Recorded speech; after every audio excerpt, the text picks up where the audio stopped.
I found it on a Tuesday, folded into a square the size of a playing card, tucked into the inside pocket of a coat that hadn't been worn since spring. I wasn't looking for anything. I was just doing what I always did before the dry cleaners came. Checking pockets, the way you check pockets on autopilot after 15 years of marriage, expecting nothing more than a receipt or a stick of gum. My name is Diane Carter.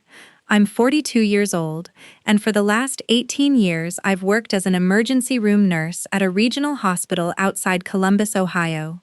People sometimes ask me how I do that job, how I stay calm when everything around me is falling apart. The truth is, calm isn't something you feel. It's something you do. You learn to read a room in 4 seconds, who's really hurt, who's performing, what the numbers on the monitor are about to do before they do it. You learn that panic helps no one, least of all the person in front of you. I have carried that skill through every hard year of my life since. I just never imagined I'd need it in my own living room, holding a piece of paper that would end my marriage before I'd even finished reading it. The paper was a birth certificate. Ohio State form, the kind I'd filled out 100 times for other people's children in triage rooms at 3 a.m. I unfolded it slowly, the way you unfold anything you already suspect is going to hurt you, and there it was in plain black print. A little boy, born 19 months earlier. Mother's name, Karen Ellis. Father's name, Robert Carter. My husband's name, my sister's name. I stood in my own laundry room holding that paper for what felt like a very long time, and something strange happened. I didn't cry. I didn't feel the room tilt the way you'd expect. I felt, instead, a kind of stillness settle over me. The same stillness that comes over me at work when I walk into a trauma bay and see immediately that the situation is worse than anyone told me on the radio call. You don't fall apart in that moment. You catalog. You assess, you decide what you're going to do about it, and then you do it, one careful step at a time. Robert and I had been married for 15 years. Karen, my younger sister, only 2 years behind me, the person who had shared a bedroom with me until I left for nursing school, had been living in our guest room for exactly 2 years. She had moved in the week after I lost our baby. I want to explain what that means, because it's the only way any of what happened next will make sense. I want you to understand what it costs a person to lose a child at 26 weeks, and what it means when the person who holds you together afterward turns out to have been building something else entirely underneath the floor of your grief. I refolded the birth certificate along its original creases, the way I'd found it, because some old nursing instinct told me not to disturb evidence before I understood what I was looking at. I put it back in the coat pocket exactly where it had been. Then I walked into the kitchen, poured myself a glass of water I didn't drink, and sat down at the table where my sister and I had eaten dinner together nearly every night for 2 years. I thought about the boy, 19 months old. I had never seen a picture of him. I hadn't known he existed until 30 seconds earlier. And somewhere underneath the shock, underneath the betrayal that was still unspooling itself in slow motion inside my chest, a colder thought was already forming, the kind of thought that comes from 18 years of learning not to trust the first story anyone tells you about how they got hurt. If Karen had a son who was 19 months old, and Karen had been living in my house for 2 full years, then the timeline only worked one way. She had gotten pregnant while she was already living under my roof, while I was grieving in the bedroom down the hall.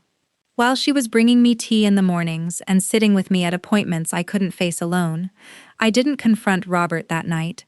I didn't confront Karen. I did what I have always done when the ground shifts under me at work. I went and found the rest of the chart before I said a single word to anyone.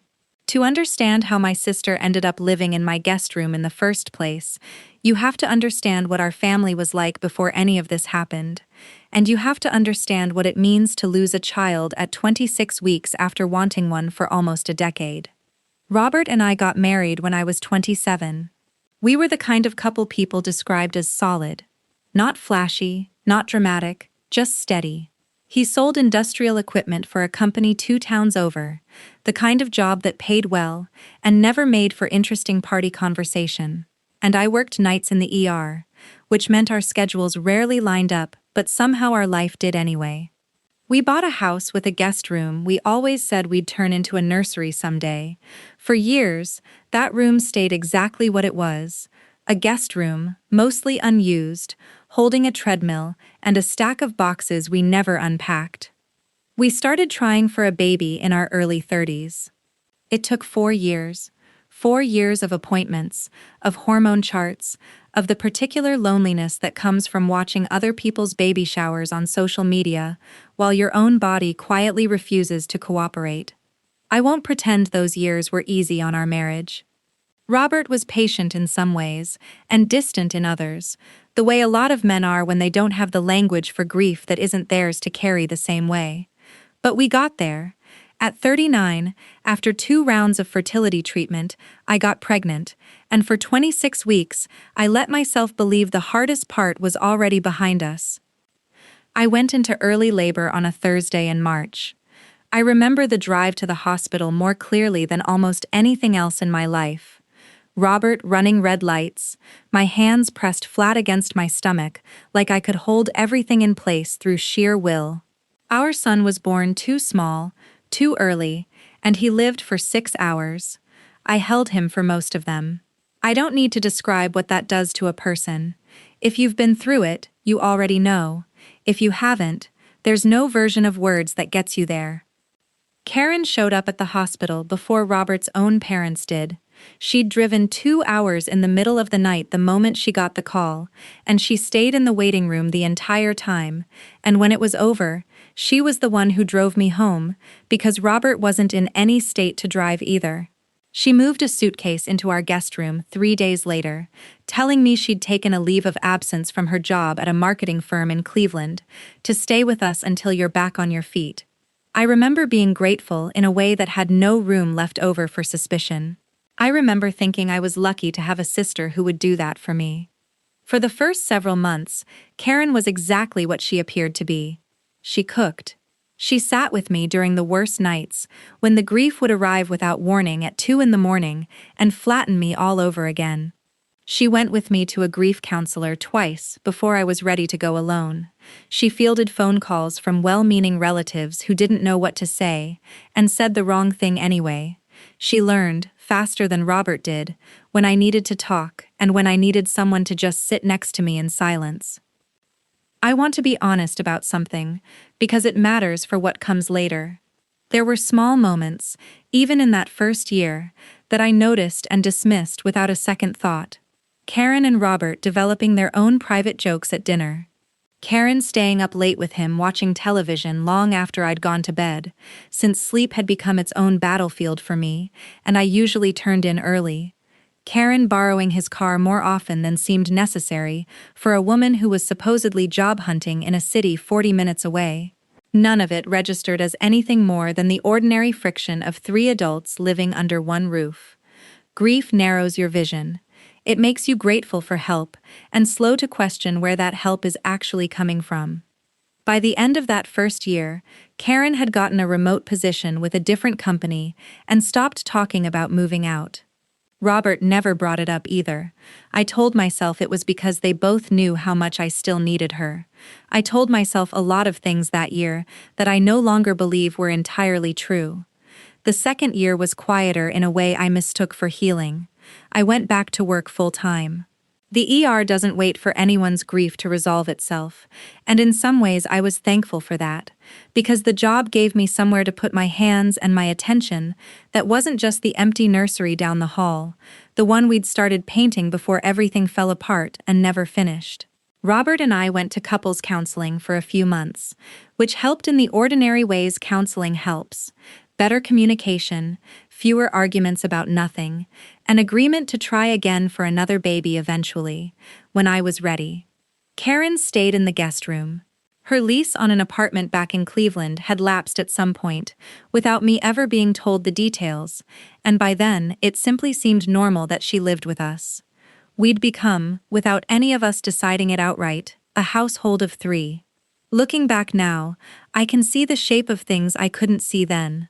Karen started traveling for work trips that never quite lined up with anything on the calendar she'd shown me when she first took the remote job. She started dressing differently, small things, more effort than seemed necessary for someone working from a home office. There were nights Robert came home late from what he said were client dinners, and Karen was always suspiciously already asleep by the time he walked in, or suspiciously already awake and dressed at 6 in the morning when neither of those things had ever been like her before. I noticed all of it in the scattered, unfocused way you notice things when you are not yet ready to look directly at them. I want to say I noticed and looked away because some part of me already knew, and there is truth in that. But there's another truth too, one that's harder to say out loud.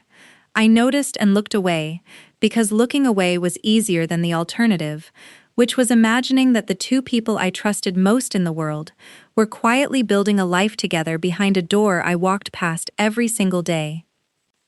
There was a night about 14 months in when Karen came home from a work trip wearing a jacket I didn't recognize, expensive looking, not the kind of thing she usually bought for herself.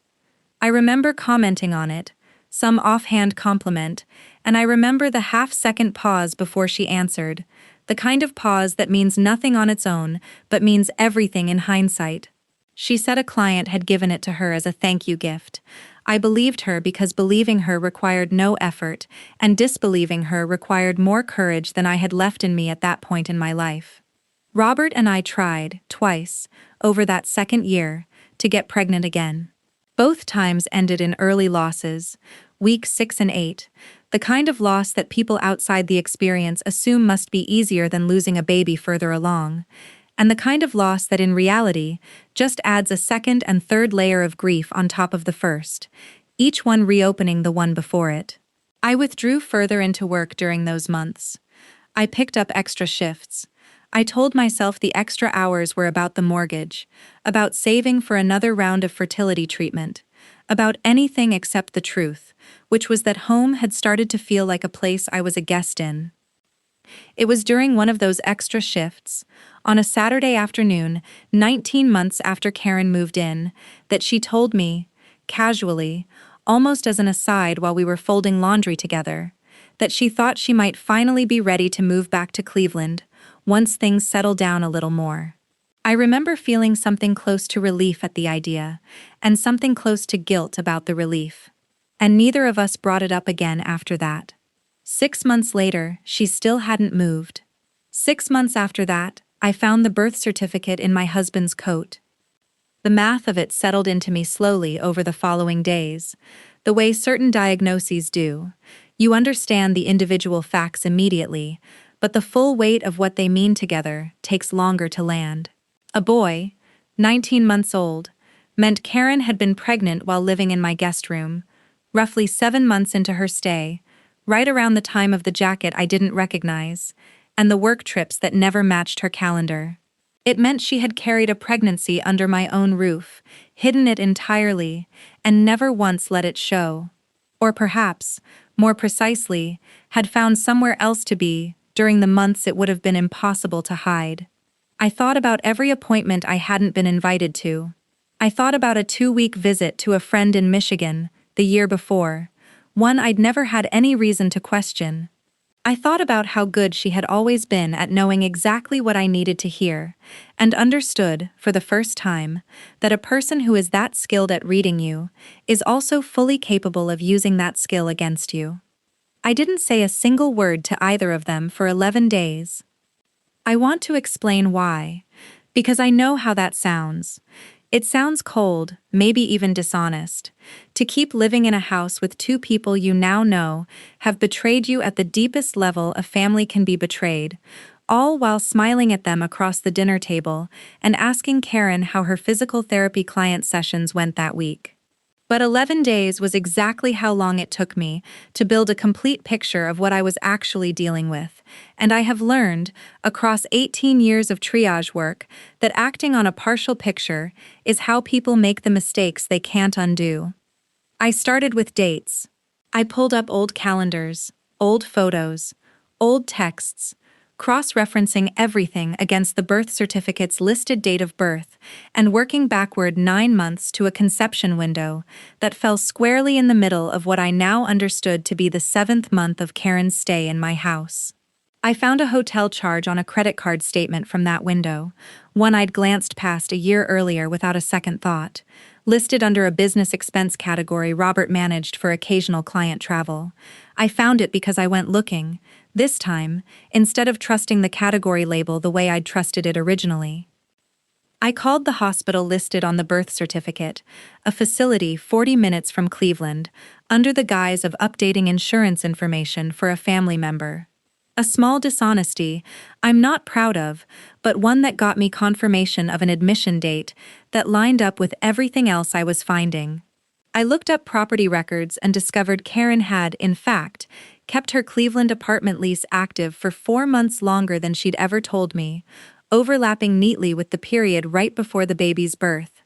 Long enough, I suspected, to give her somewhere to disappear to when the pregnancy became impossible to hide from a woman who lived down the same hallway and worked in a profession where noticing physical changes in the people around her was, quite literally, her job. That last part still troubles me more than almost anything else. I am a nurse. I have caught early pregnancies in strangers based on nothing more than the color of their skin and the way they carried themselves across a waiting room. My own sister carried a child to term inside my house, and I missed it entirely because I had trained myself, out of love and exhaustion and grief, not to look too closely at the two people I trusted most. I found a family law attorney the same week, a woman named Patricia Alvarez with an office downtown, and I sat across from her desk and told her everything I'd pieced together. She listened without interrupting, the way good professionals do when they've heard enough versions of heartbreak to recognize when someone is still in the fact-finding stage rather than the emotional one. When I finished, she said simply, "You've done more groundwork here than most people bring me after months of suspecting something was wrong." I told her I'd had 18 years of practice noticing when a story didn't add up. She didn't ask what I meant, and I didn't explain further. Together we drafted the initial paperwork to file for divorce. I didn't sign it that day. I told her I needed a little more time, not because I doubted what I'd found, but because some part of me, even then, wanted to give Robert one more chance to tell me the truth on his own, without me forcing it out of him with evidence spread across a table. I have thought since about whether that was weakness or grace, and I've decided it doesn't matter which it was. Either way, he never took the opportunity. Instead, on the 12th day, I overheard him on the phone in the garage, his voice low in the particular way people's voices go low when they think no one else is in the house. I heard him say a name that stopped me cold in the hallway. Not Karen's name. The boy's name, Ryan. I heard him say, "I just wish I could see him more. I hate that I have to pretend he's not mine every single day." I stood in that hallway for a long time after he hung up, and something in me that had been holding very still for 11 days, finally, quietly, let go. I want to correct something about the title of this story before I go further, because it isn't entirely accurate, and I think accuracy matters here. It wasn't only my sister who I left that night. It was both of them, and it was a version of my own life I had built a home around for 15 years. I packed exactly one bag: clothes for a week, my badge and scrubs for my next 3 shifts, my grandmother's ring, a folder of documents I'd already prepared with Patricia's help, bank statements, the birth certificate copy I'd requested from the county clerk under my own name as Robert's spouse, the printed hotel receipts, everything organized the way I organize a chart before handing a patient off to another department. I did it quietly, upstairs, while Robert was at work and Karen was in the guest room on a video call I could hear through the door, laughing at something, in a tone I recognized now as belonging to a different kind of intimacy than the one I'd assumed all along. I left a single envelope on the kitchen table before I walked out. Inside it was a copy of the divorce filing paperwork, ready for Robert's signature, and a short note, 4 sentences long, that told him I knew about Ryan, that I knew roughly how long he'd known, and that I would be staying with a coworker until the house was sorted out through our attorneys. I didn't write anything to Karen. I didn't know yet what I would say to her, and I have learned, in emergency medicine, that when you don't know what to say, silence is safer than saying something you'll regret in the recovery room later. My phone started ringing before I'd even reached the end of our street. Karen's name flashed on the screen 9 times that first night alone. I let every call go to voicemail. Robert called twice, then stopped, which told me almost as much as anything else could have. That he understood, immediately and without needing an explanation, exactly what I'd found, and exactly why there was nothing left to say in his defense. I stayed with my coworker Denise for the first several nights, sleeping on a pull-out couch in her spare room like I was 22 years old again, instead of 42. On the third night, Karen showed up at Denise's house. I never told her the address, which meant she'd gotten it from Robert, which told me something about the two of them I already suspected but hadn't fully confirmed until that moment. She stood on the porch crying, asking me to let her explain, telling me it wasn't what I thought, that things had just happened during the worst year of both our lives, and that she had wanted to tell me 1,000 times but never found the right moment across 2 entire years of sharing a home with me. I stood in the doorway and let her finish, the same way I'd let Robert finish his own version of events on the night he showed up at the hospital when our son died, all those years ago, back when I still believed the two of them were people worth extending patience to. When she was done, I asked her one question, the only one that actually mattered to me by that point. Were you already pregnant with him before I lost my baby, or after? She went very quiet. Then she told me, in a voice smaller than I'd ever heard from her, that it had started 3 months before I lost the pregnancy. That she and Robert had already crossed a line before the worst night of my entire life had even happened, that the reason she moved into my guest room so quickly afterward wasn't only to help me, it was because staying close made it easier to keep seeing him without either of us, meaning me and the rest of our family, ever suspecting a thing. I want you to sit with that for a moment, the way I had to sit with it on that porch.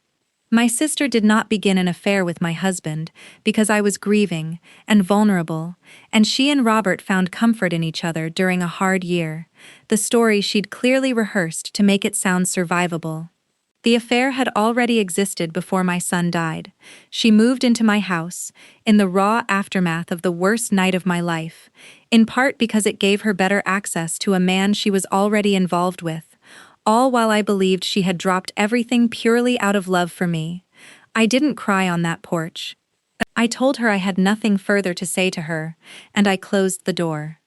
The divorce moved quickly once the full truth was out in the open. Robert didn't contest much of anything, whether out of guilt or exhaustion, or simply the recognition that there was very little left to argue over.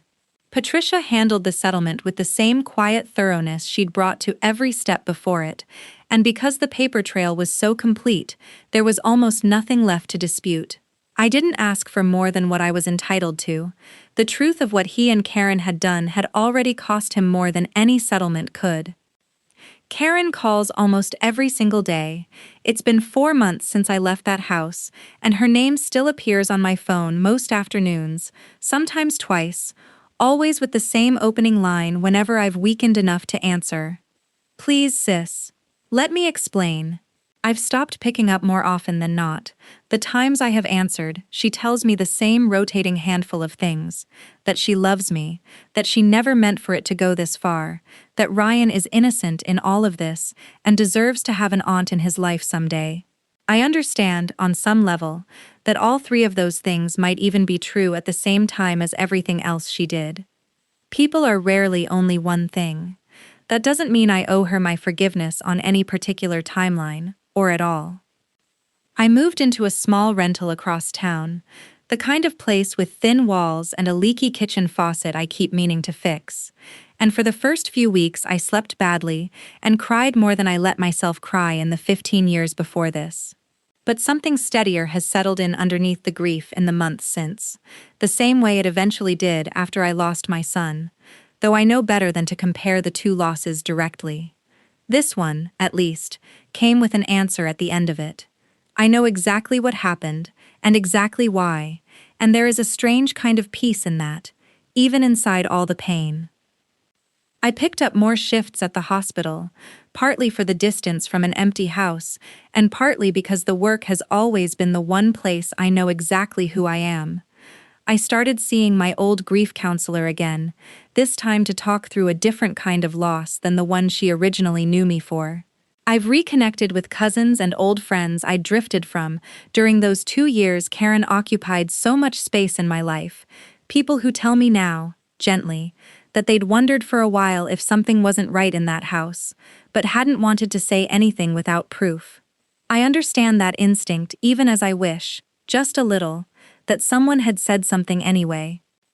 I think about those 2 years often, not with the bitterness I expected to feel, but with a clearer, harder kind of understanding. I spent that time believing my sister had given up her own life to save mine after the worst night either of us had ever lived through. I know now that she was living 2 lives at once inside my house, and that the version of comfort she gave me came from the same hands that were quietly building a family with my husband down the hall. I don't know yet whether I'll ever find a way to let her back into my life, even in some distant, careful form, for the sake of a little boy who never asked to be born into any of this.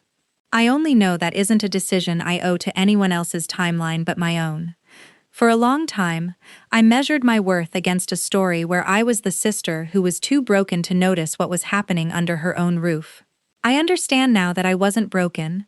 I trusted 2 people who were never honest enough to deserve that trust, during the hardest year either of us will likely ever live through, and I have decided I won't spend the years I have left punishing myself for their choices.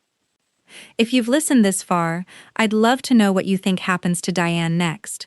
Do you think she ever lets Karen back into her life for Ryan's sake? Or do you think some doors, once you understand what was really happening behind them, are better left closed for good?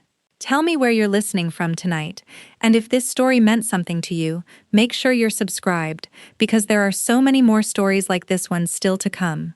Let's keep this journey going together.